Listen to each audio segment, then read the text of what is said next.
rare and balanced view on politics in today's world. Based on facts, born of rationality, common sense, and logic, providing context on today's events. This is American Perspective with Rick Thomas. Hello, everyone, and welcome to American Perspective. I am your host, Rick. My apologies to those of you who are on X. The title is wrong. Totally wrong for tonight. I have no idea, but what's been going on. But the site that I use to be able to stream out to everyone to all 4 locations is called Restream. And for some strange reason, Restream has been giving me some problems with updating the titles and stuff. So you ended up with a title that was like from Tuesday of last week or something. I don't know. Anyway, so I apologize for that, but that's okay. We're going to take care of the topic and everything here tonight. So there you go. All right, folks. Let's go ahead and get things kicked off right. Let's have, let's see, who is it? My News. Tonight is My News. So My News is going to lead us in the Pledge of Allegiance. Please stand, remove your hat if you're wearing one, like me. Otherwise, put your hand over your heart, and let's follow along with My News as she recites the Pledge of Allegiance.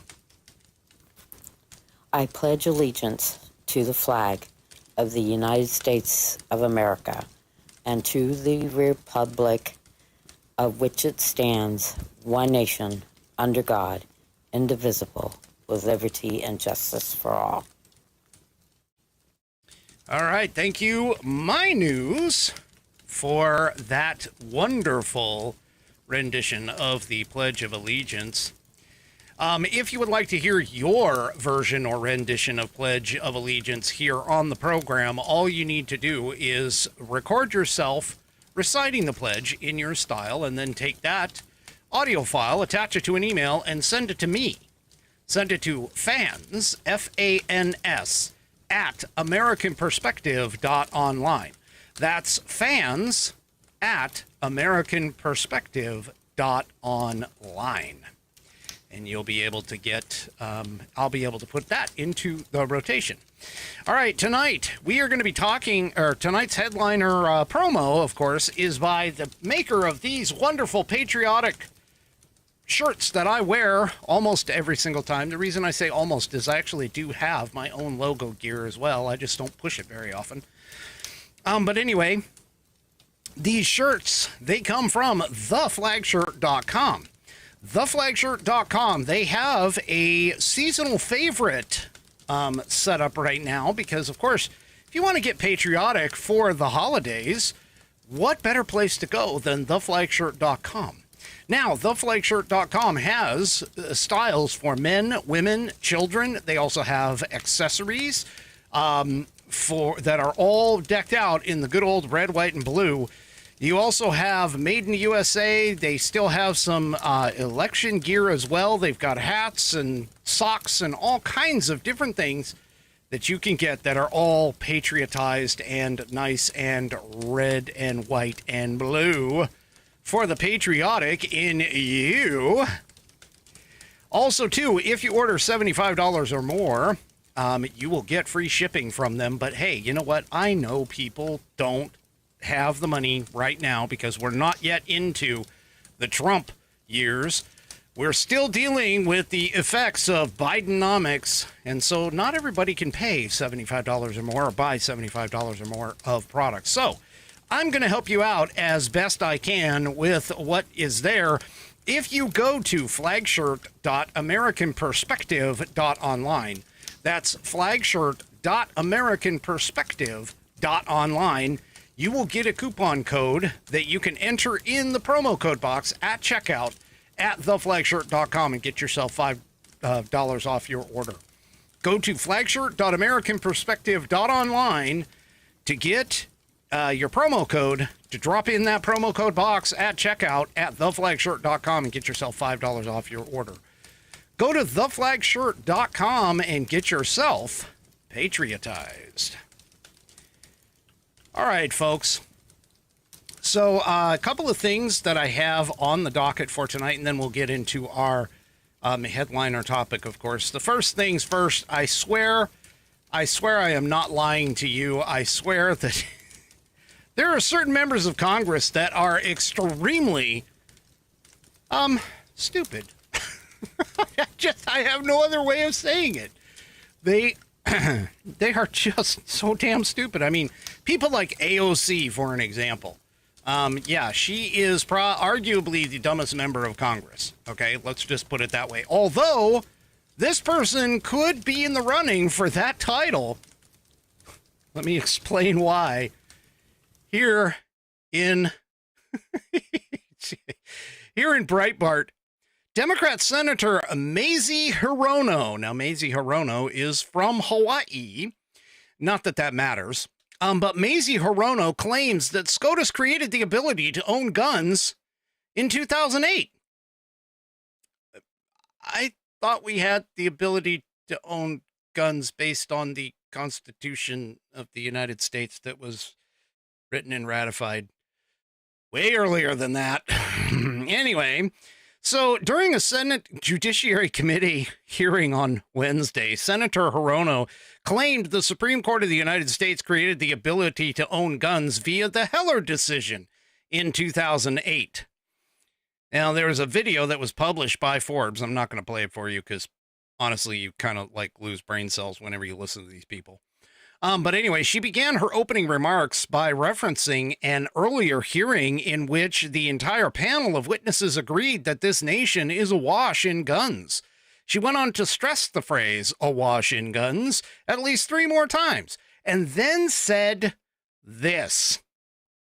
Meanwhile, the Supreme Court, in various decisions, Heller was pretty much an astounding decision to me when suddenly individuals could, under the Second Amendment, individuals could own firearms. What?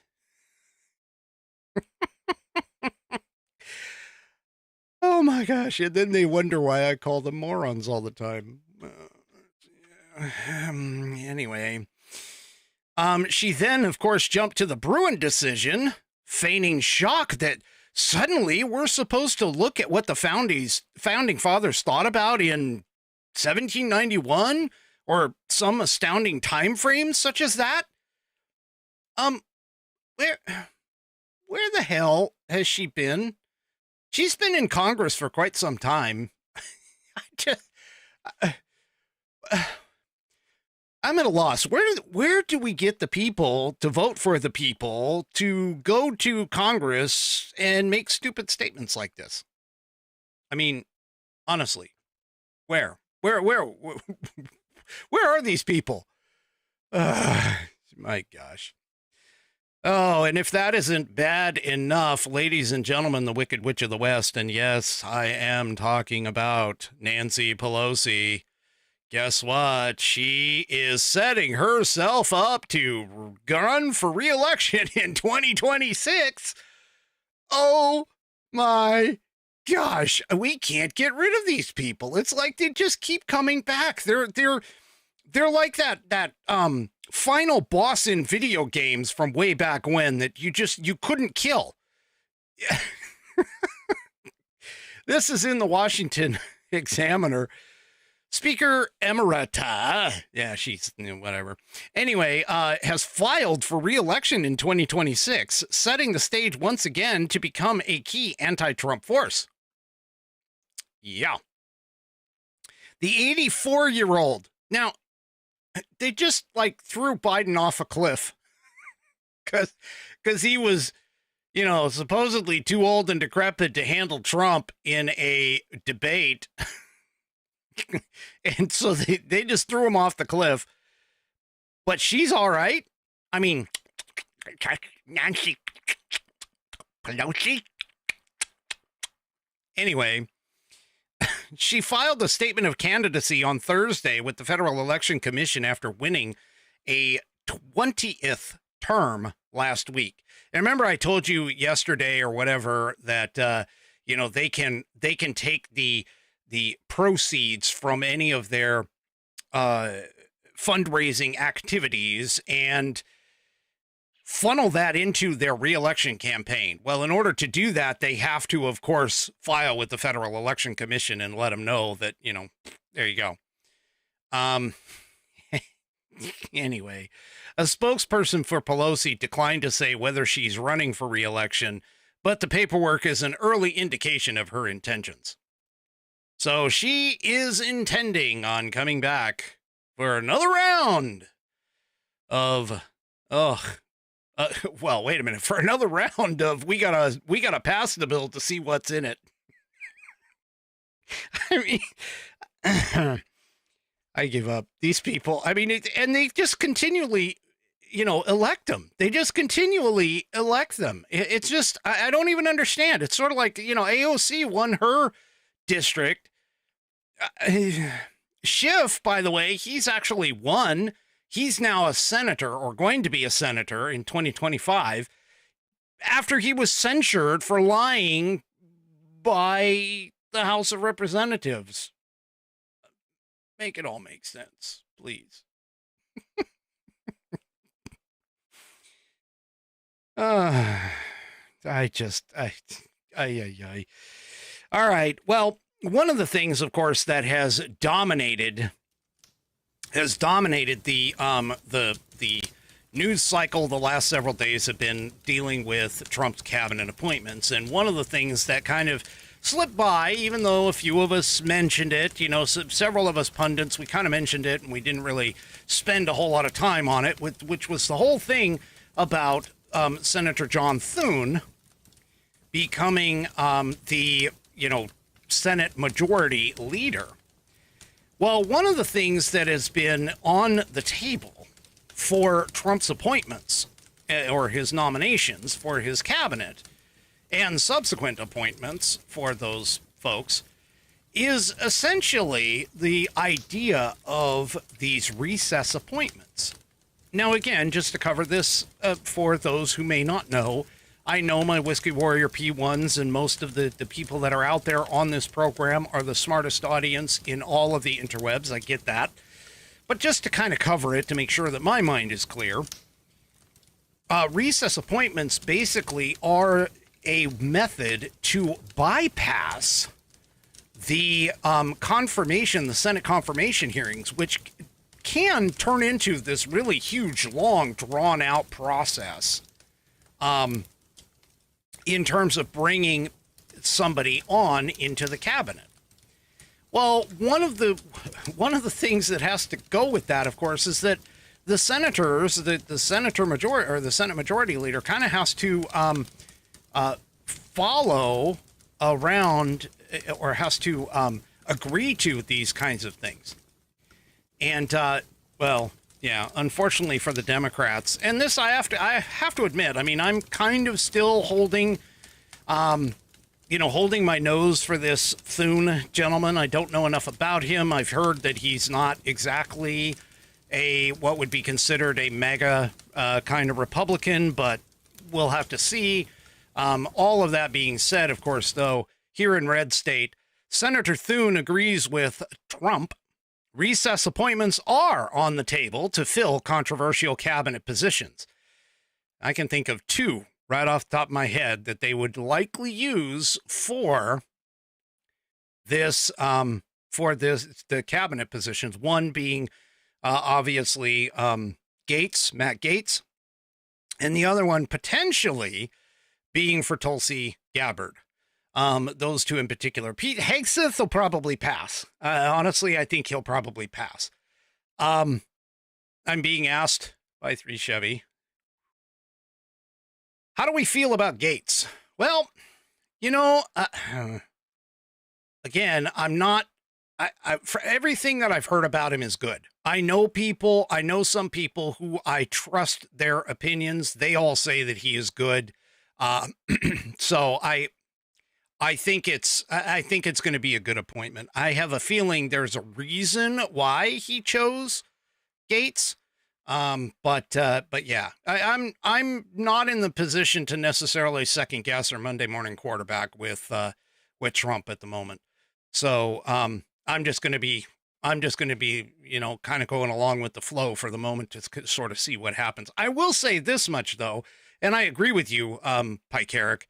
Trump has been thinking more seriously about his choices this term, she writes. And yes, that is true. He's also not appointing people who are, shall we say, middle of the road or trying to appease people. And Buddy, of course, is right behind saying Senate will eventually confirm Gates. So there you go. And, yeah. So like I said, there's a lot of people who are excited about Gates. I'm not, I don't know enough about the person, about the individual. I mean, I haven't really dug into him that much. But I do know that when he does start to question, or I have seen him question people, in, committees and things like that, he is smart. He is, shall we say, eloquent. He is a bulldog at times. So yeah, so I think we're going to be doing just fine with that. I think so. But anyway, this recess appointments thing though is very important because the longer, and again, keep in mind, we only have an estimated 2 years. Because we do not know what is going to happen in terms of the midterms. Now, 3 Chevy points out, sorry, I got to step back to Gates, but 3 Chevy says, was thinking about the charges against him. Those charges are bullshit. I mean, I'm sorry. They just are. They were attacks. I highly, highly doubt that he is in a position where he would even remotely be considered for that spot. Without knowing for sure what's going on. I mean, the left, just because of the left going nuts and crazy, all right? Just because of the left going nuts and being crazy about it is enough for me to just say, hey, you know what? He's a good guy. It's because, again, if the left isn't happy, then we should be. Anyway, so it's going to be interesting to watch and see here in the coming days in terms of what's going to go on with this whole thing, especially when you get closer, obviously after the 20th. But remember, anything can happen between now and then. The left is not going to go away quietly. I fully do not expect them to, go away quietly. So, don't forget, Jamie Raskin has already let everybody know that there is no way in hell that they would confirm a Trump election. And so, yeah, they're not done. They're not done. They're just going very quiet because they want to wait until they're ready to strike. So just kind of keep that in mind. All right.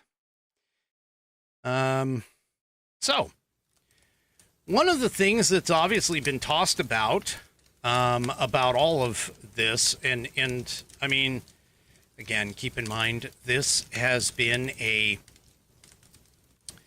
memorandum from the people to the Republicans that we are literally tired of all of the leftist BS that's been going on in this country. One of the things that the leftists have been doing that have been, it's been a push, which, again, I still can't quite figure out where the feminists are on this, because a feminist, by their very definition, is supposed to be for women and women power. And how they stayed completely quiet over the idea of men acting as women and getting into women's sports, and when there is clear scientific verified advantage physically in men versus women. I mean, there's no two ways that you can even discuss that. It's been shown over and over and over again. Okay. But that being said, they kept pushing and pushing and pushing to get men in women's sports, biological males in women's sports. And there has been some pushback. There's been teams across the United States that have been pushing back. You have Riley Gaines, who has been an outspoken proponent against men in women's sports because of her experience with, Leah Thomas. And so, yeah, there's so many, so much of a debate between the people, apparently, about all of this. Well, Dave Rubin, who is a Republican, he is also a gay. Not that that really matters, but he is a podcaster, a very eloquent podcaster. And he went onto the show, Piers Morgan's show. And of course, Piers is not exactly, I would say, non-controversial in any way, shape, or form. But Dave Rubin sparred with a progressive commentator that I've never heard of, David Pakman. That's Pakman. And during a discussion on the participation of biological males identifying as women in women's sports. And Rubin, of course, criticized the trend. Well, let's just go ahead and let me come on over here and let's take a listen to this exchange. Shall we?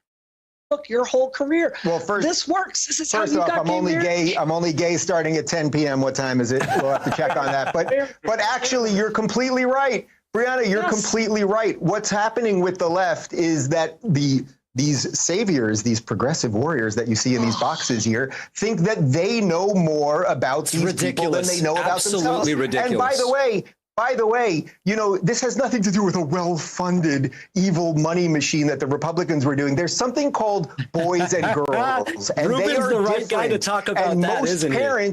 Most parents, oh God, you're such a smug prick. Listen, most parents actually want to defend their daughters and don't want them to have the crap kicked out of them by boys. And they don't want them to be playing boys in soccer or any of these other things. That is a defense of girls. If someone, as an adult, 18, 21, we can discuss the age, wants to dress how they want, have any surgeries, take whatever drugs, do whatever they want with their body. Most people, even Republicans, don't object to that. And I have no problem referring to Brianna as she, because I can clearly sense she would treat me with respect and I'll treat her with respect. And it's a two-way street rather than pandering and bowing to a bunch of people that could not give a crap about anybody else. Yeah. And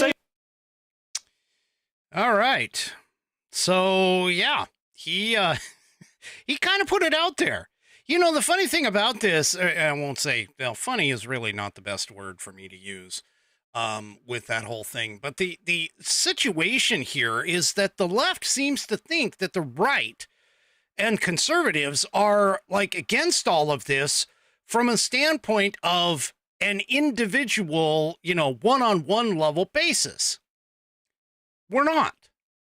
But we are, for the most part, for things being as fair as we can possibly make them. And when you take somebody who is literally a scientifically proven, much stronger, have, physical advantages just because of the way that they were born, all right, that's just the way it is. And it's like you cannot get away from biological facts. Men have physical capabilities. And again, I'm not talking about every man. I'm not talking about every woman. I am talking in generalistic for the two sexes. Between men and women, men have a biological advantage when it comes to physicality and sports. Can there be a woman who could defeat men? Sure. But we also have seen several men who are down, okay, meaning that they are down in the rankings. For an example, I believe it was Serena Williams, fantastic tennis player. Will never take anything away from her. She can whoop my ass in tennis because I don't play tennis, but even if I did, she could still whoop my ass in tennis. Okay. But she played the 200 ranked man and lost straight sets. Okay. There is a physical, biological advantage, period. It's just, and that does not go away necessarily with a surgery. And there is not enough evidence, there is not enough historical scientific data that these puberty blockers don't harm kids. There's just not enough data there for all of that. And also, too, by the way, the vast majority of kids who feel like they are the other gender, and I'm speaking about kids in general, once they get through puberty, they usually, and again, vast majority, they usually will grow out of it. They will no longer feel like they are in the wrong body. Okay, so now we got to move this out of the sports arena because most people do agree with the whole sports thing. All right. But now let's move it over to today's Pete Hegseth, the nominee for the Secretary of Defense. All right. He was on a program not too long ago, and he actually advocated to make sure that women should not have combat roles. And he's taken a little bit of flack about that. Well, let's just take a listen to exactly what he said in regards to this. I'm straight up just saying we should not have women in combat roles.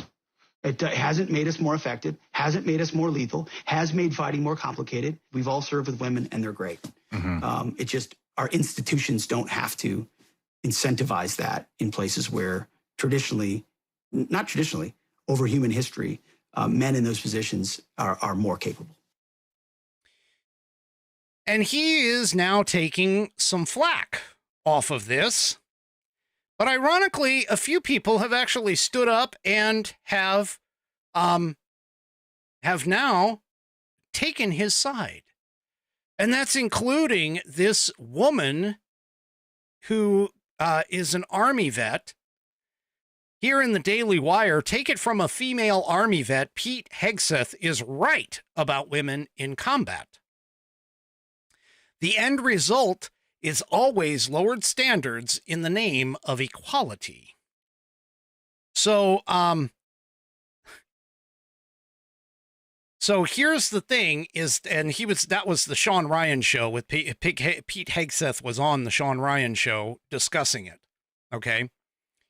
And here, this woman, let's see, Virginia Kruta is the one is the author.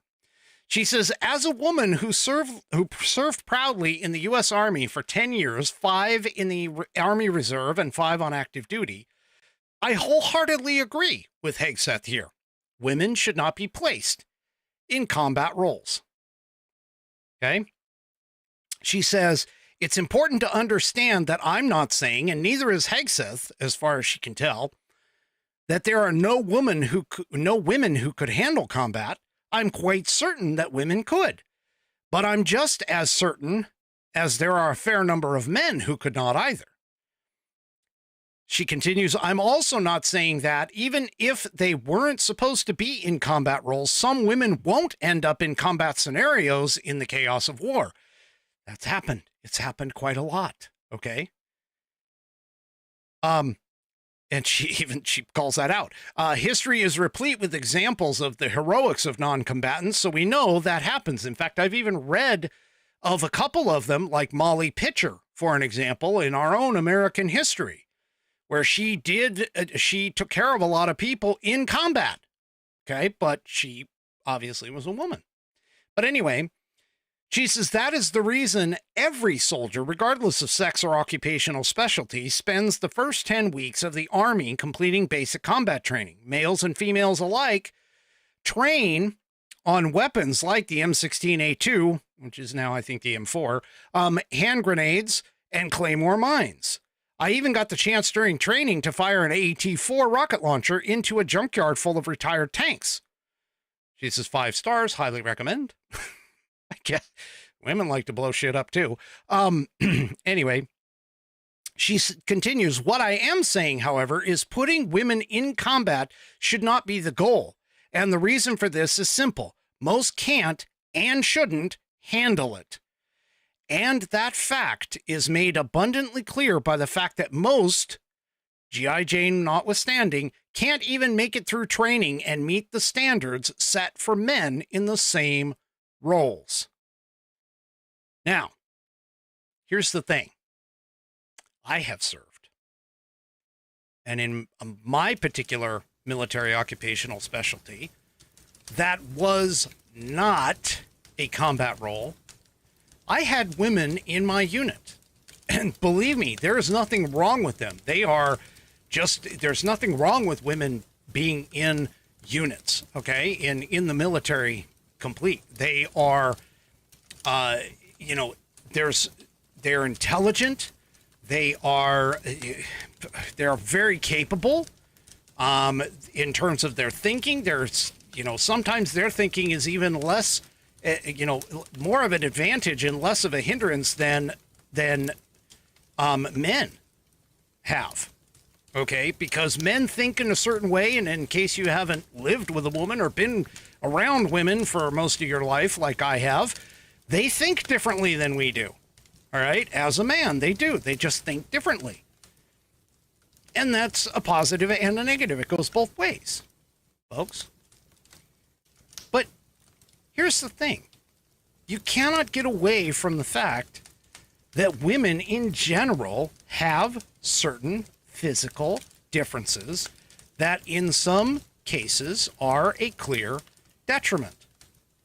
For an example, one of the tasks that I and my teammates and my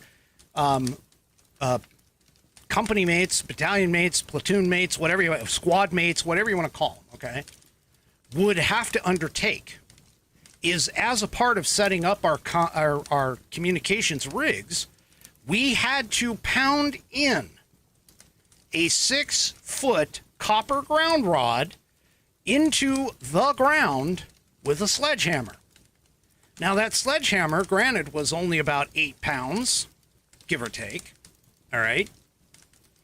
But the thing about it is that it's a 6-foot ground rod. Most of the women that I knew in the service were, 5'4", 5'5", 5'6", maybe 5'7", and half of them weighed somewhere in the realm of like 95 to like 120 at the maximum, okay? They had a hard time, and this is nothing, again, it's nothing bad about them, but they had a hard time taking that ground rod, putting it in at a 45-degree angle that the specs called you for, and to smack the head of that hammer on the top of that ground rod to get it into the ground. Now, if you do that in a place, say, like Germany, where the water table is really high and the soil is really soft, not a big deal.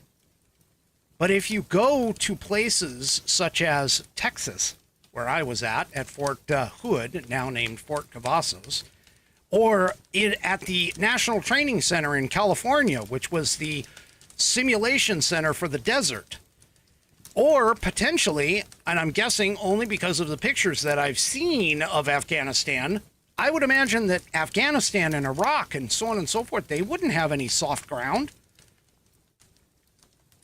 It's a difficult task that takes muscle, strength, height, the ability of doing more in terms of leverage. It's just one task out of many that literally a man can do better for the most part.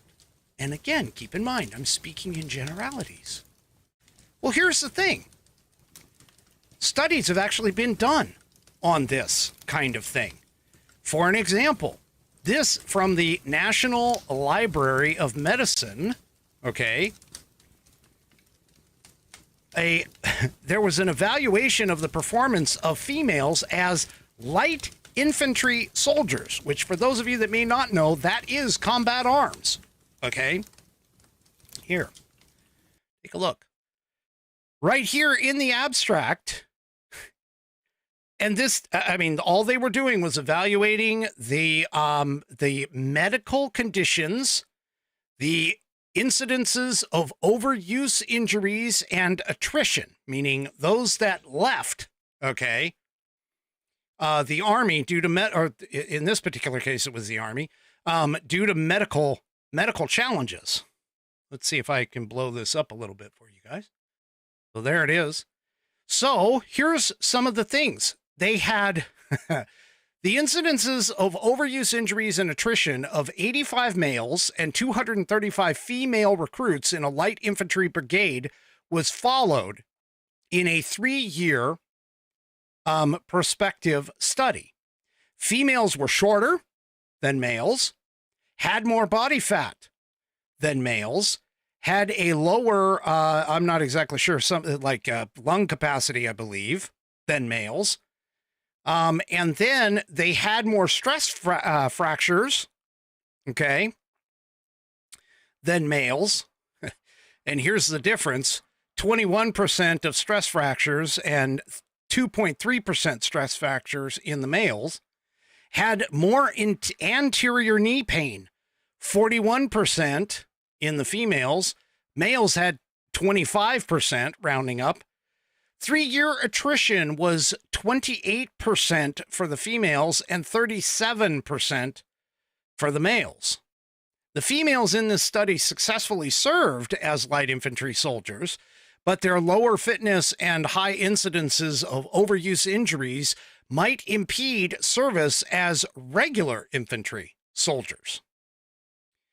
So a little bit further down in this document, it talks about how many people actually left in terms of during basic combat training, which again, that's that BCT training that everybody goes through. We in the military, or we in the Army, called it basic. The medical discharge rate for males was 3.3% compared to 8.7% for females. At 1 year, the attrition rate among the female, and this is in the U.S. Marine Corps recruits, was reported to be 17%. The overall attrition rate, okay, the overall attrition rate of the female soldiers for the U.S. Marine Corps has been reported to be 1.6 times higher than that of males.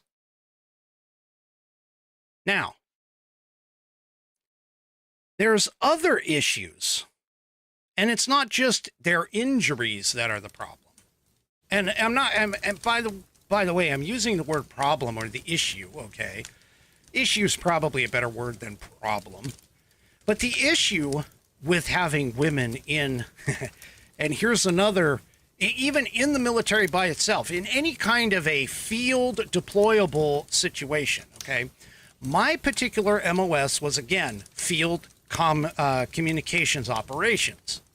Oftentimes, what my job and my cohort's jobs were to do was to go out and set up mobile field communications gear. We could potentially be out in the field for multiple weeks at a time. During that time, we would rotate in back to base for showers, all right? And that would be done on a, shall we say, 3-day cycle. meaning that generally speaking, you would be out there for 3 days and then you'd cycle back in for a few hours to get a shower, get cleaned up, maybe change your uniform, and then head back out into the field. Now, there are certain biological facts with women that generally tend to prevent or not necessarily prevent, but hinder certain cleanliness. Okay? I'm trying to be as PC as possible. And it usually happens roughly 1 week out of every 4. It's a biological fact. And there are certain things that most people are able to do to help control it when you are in the barracks, let's say, when you are in what we consider civilization and not out in the field. If you want to experience some of this, seriously, just go in and hike and camp for a week. Okay?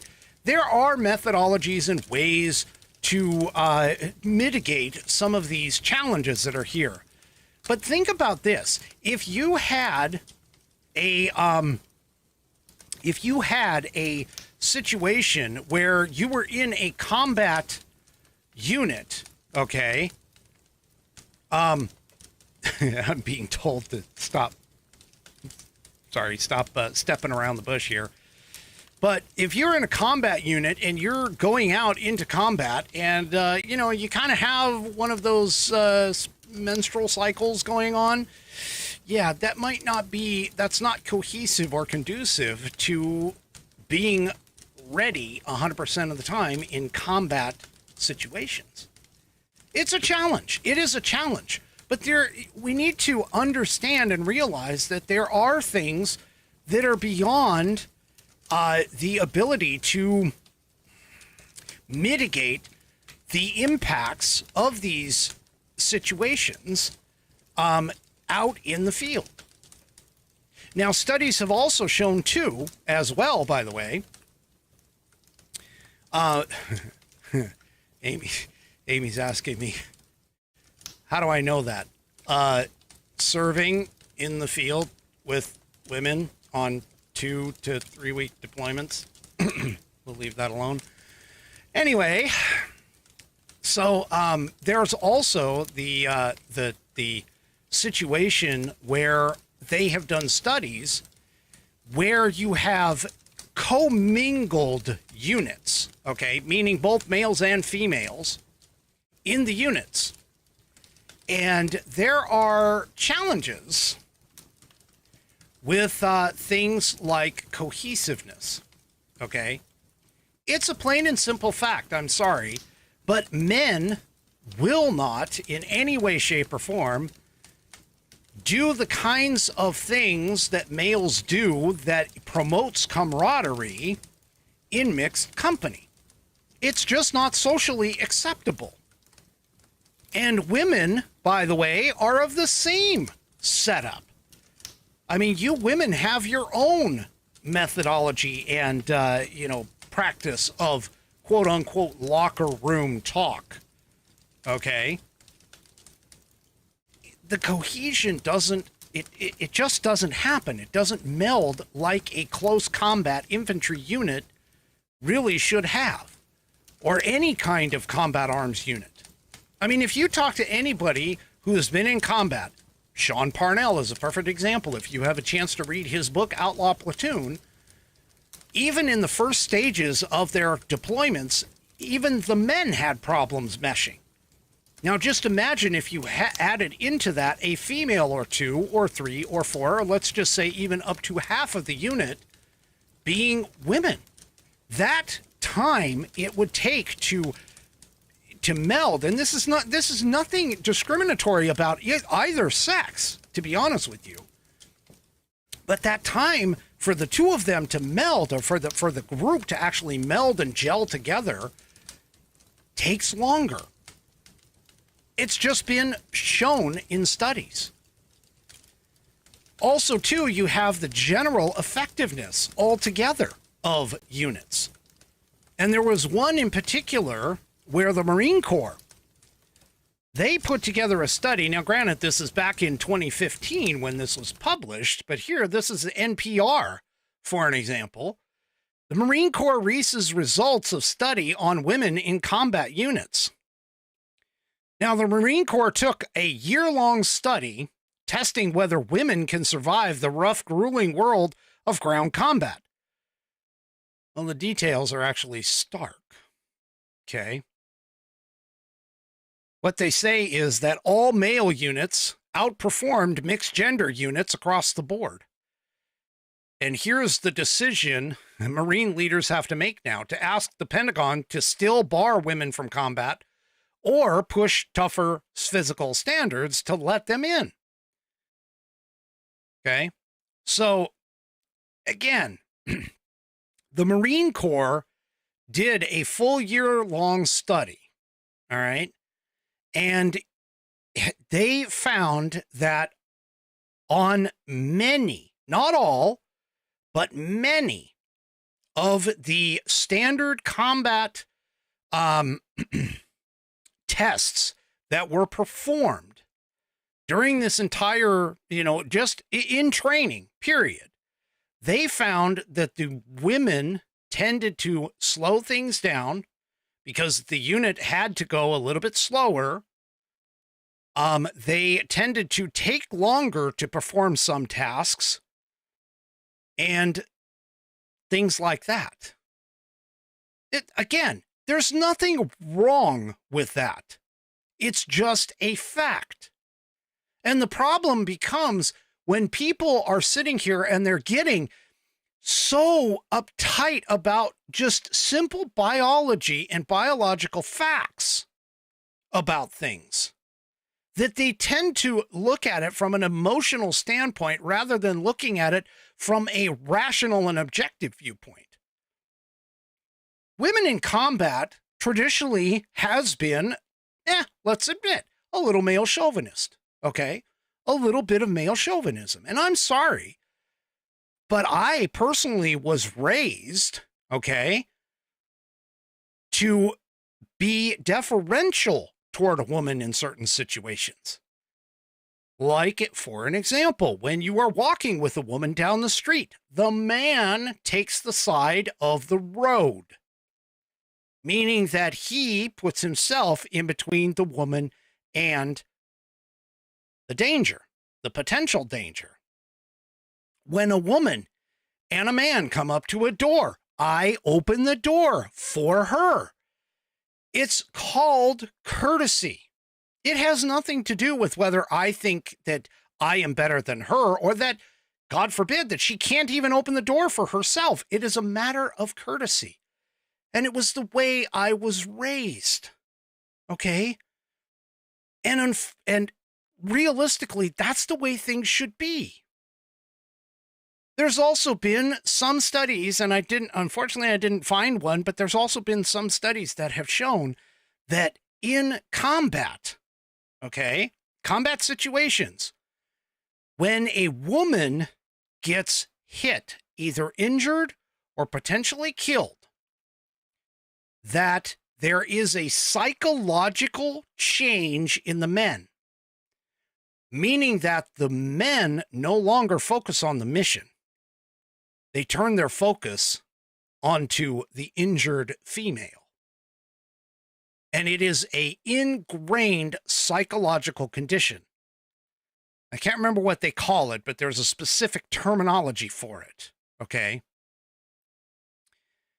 And the thing about it is that it is something that is inherently ingrained in our DNA to do that. And it's just, they just can't get over it. Now, at the same time, they also evaluated woman to woman. If a woman get injured in combat and was in a combat unit of all women, that the women would actually, there wasn't the same psychological effect. The same thing happens in the men to men. If it was an all male unit, the same psychological effect doesn't occur. But yet when you mix them together, that's when there's a bit of a problem. So unfortunately, regardless of how many times we want to sit here and argue over whether or not men and women are equal, we aren't, by the way. We never will be. There is no equality in between men and women. We are built different. Men have a stronger bone density. Women have hips that are designed for childbearing. They can do things with their hips that a man couldn't even wish for. Most men, not all men, but most men. Okay. And it fascinates me to even think that there are people out there who want to try and revamp biology.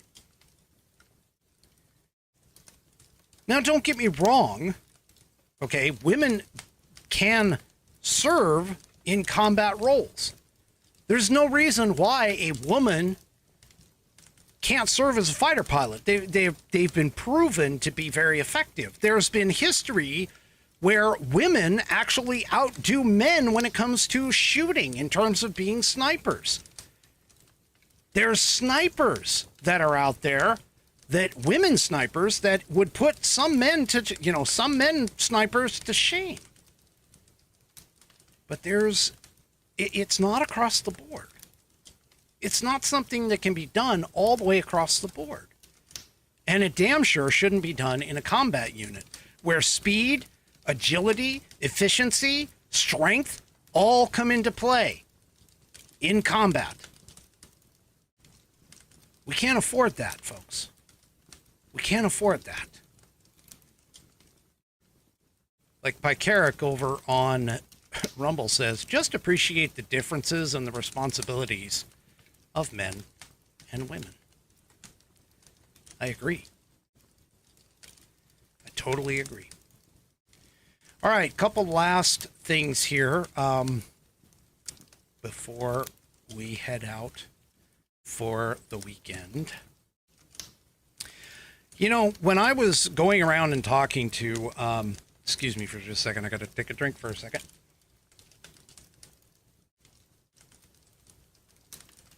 Ooh. Anyway, when I was going around and talking to people and saying, and especially here in my home state of Washington, I got to tell you, there's a lot of Republicans, conservatives, not necessarily Republicans, but conservative-minded people who all are kind of like, you know what? We know this state, nobody's going to win. Democrats are going to win in this state, and believe it or not, they did. But Democrats are never going to let us win in this state. Why should I even bother to vote?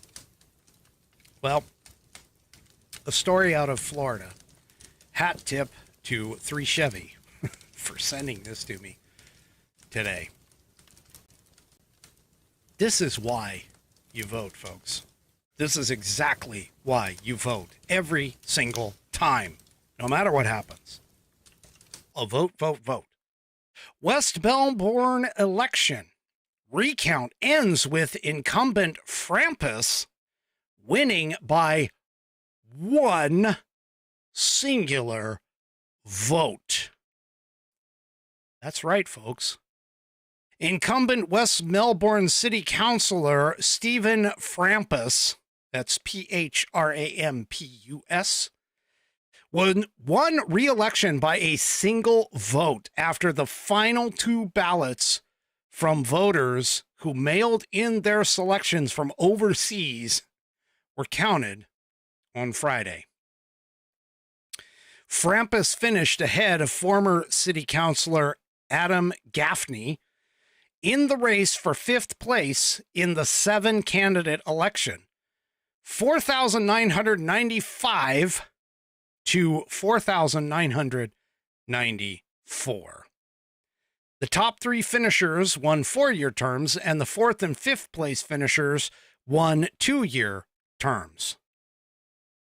Folks, you never ever know. Like I was telling a young person, a young man, you know, he was like, why should I vote if I know that my vote isn't going to count?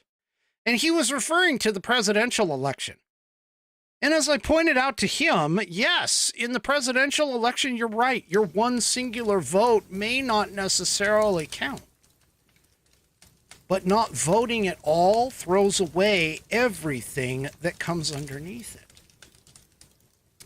The magnitude of the effect of your vote gets larger the closer in, meaning down to the local level, the closer in that particular position might be. Things such as in our state, we have the ability to do initiatives. And initiatives are voter proposed laws or turning over laws, in the case of our state, that can make a difference. You can have a very tight and narrow difference in certain things. So you could, in theory, affect an entire state in this case, should you end up being the one singular vote that wins. See, the majority of the states did not adopt systems like the Electoral College, the electoral voting process. They kept the idea of essentially popular vote majority rules. And so your singular vote may tip the scales in the proper direction.